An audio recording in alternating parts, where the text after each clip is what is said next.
Ini kisah para pejabat yang merendahkan dirinya, yang menghamba harta benda dan menjadikan negara dan rakyat sebagai sapi perah belaka.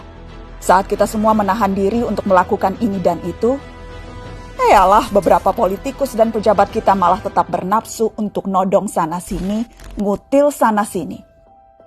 Saat kita semua mencoba bertahan di tengah badai, jungkir balik melanjutkan hidup saat semuanya begitu sulit, para politikus dan pejabat juga tetap berakrobat dengan anggaran. Entah berapa ratus ribu orang yang sudah di PHK, yang usahanya bangkrut, yang penghasilannya merosot.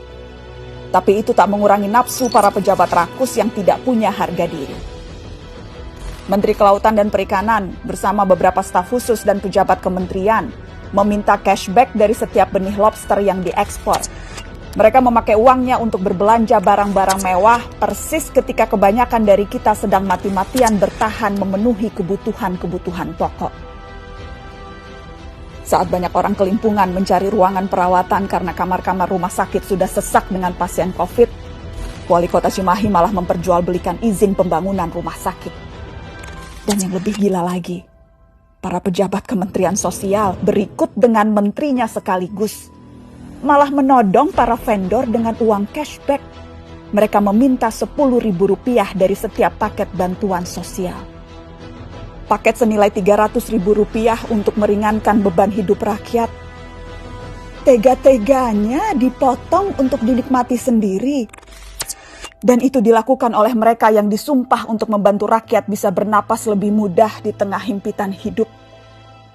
Inilah arti kebejatan yang sesungguhnya. Ampun ya Allah. Sejak awal, dana triliunan rupiah yang digelontorkan dalam bentuk bantuan sosial memang rentan diselewengkan. Sudah banyak yang memprediksi potensi ini. Mungkin memang kita tidak kaget, tapi bukan berarti kita harus maklum, bukan berarti kita tidak boleh marah.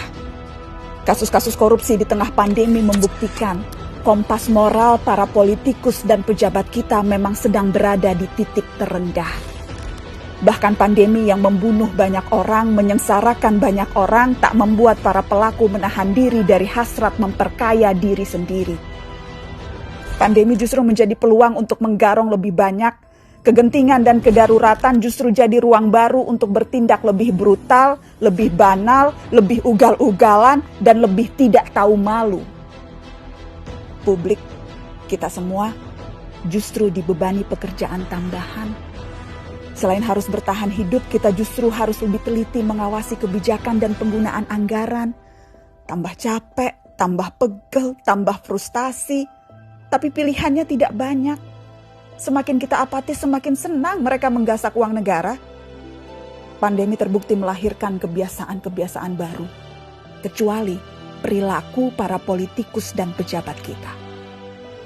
Inilah kenyataannya, sudah sebegitu bangkrutnya moral mereka. Memang kita tidak kaget, tapi sangat wajar dan sangat pantas untuk kita marah.